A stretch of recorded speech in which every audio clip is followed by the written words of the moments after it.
Welcome to Carl's Transport two-part series on how to operate a reefer. In part one, we're going to discuss how to pre-trip the reefer.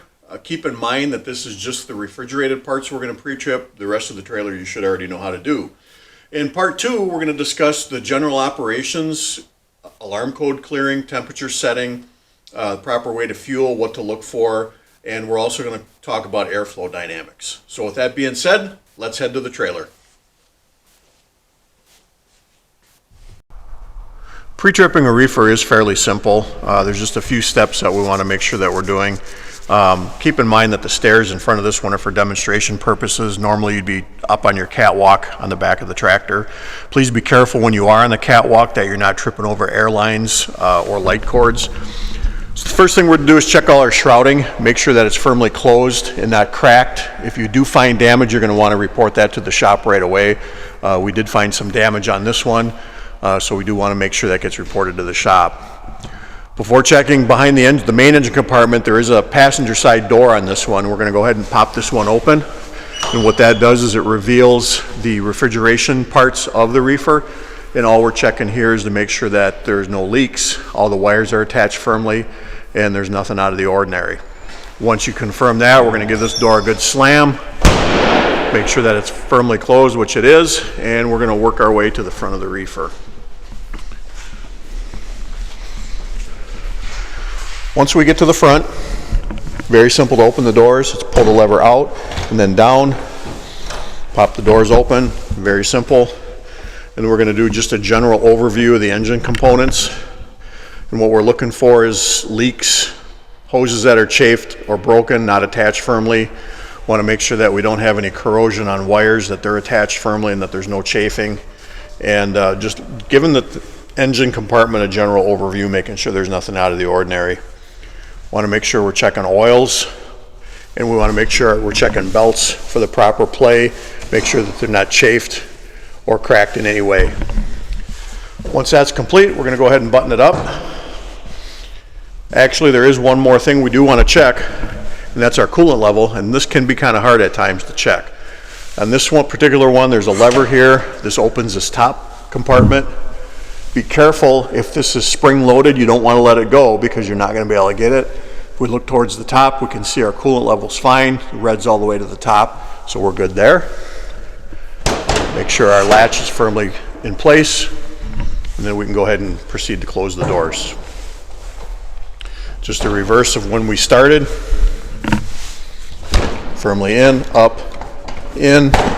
Give it a little tug, make sure they're not going to come open. Okay, as we come down towards the front of the reefer, we've got a couple drain tubes that we need to look at. These drain tubes can't be obstructed. Occasionally they do ice up. You'd have to get into a defrost mode to get them thawed out. Make sure that they're clear of debris. There's one on the driver's side.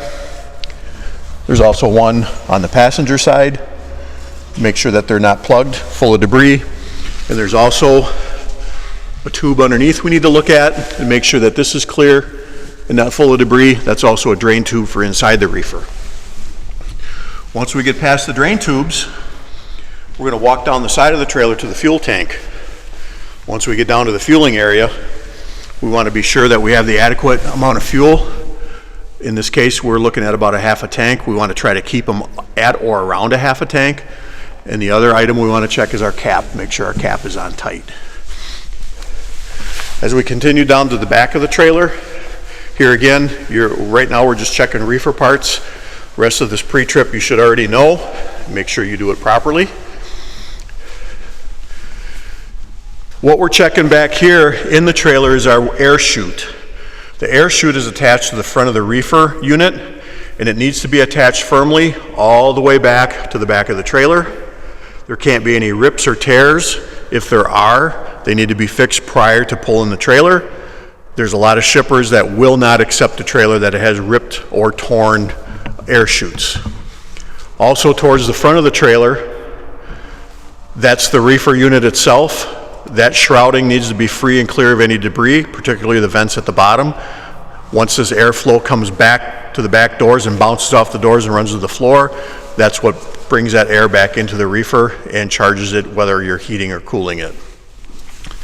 So one final step that we're going to do And this is whether you're pulling the reefer or not, okay? So if you're just moving it to a yard location or a customer location, before you move it, we want to make sure that this reefer is going to start and run. So we're going to make our way up to the control panel. It's very simple. In this case, all we're going to do is hit the on button, and what's going to happen now is the system is going to start to cycle. One of the first things you'll see when it comes up is configuring system. And it's asking us to wait. A key here is once this light pops on, it should be either white or green. If it's any other color, the shop needs to be notified. That usually means there's an alarm, and we'll get into the alarm code clearing with the next video. In the screen, once it configures the system, the next thing that's going to come up is our temperature settings, and then we're going to get a diesel engine starting warning. And that should come up here in just a few seconds. It takes about a minute to 2 minutes for the entire reefer to cycle. You can see our white light came on, so we're good to go. No alarms as of right now. And there's our temperature setting screen. The next screen we should get is the diesel engine starting, followed by an audible alarm. Once the audible alarm goes off, then we'll get an engine start. There's our diesel engine starting warning. We should get an audible alarm, which is right there, and next thing should be engine start.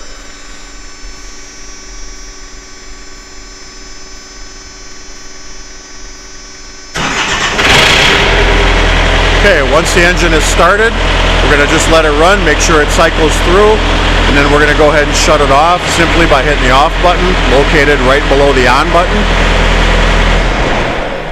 Once that's complete and you're satisfied, your pre-trip is complete.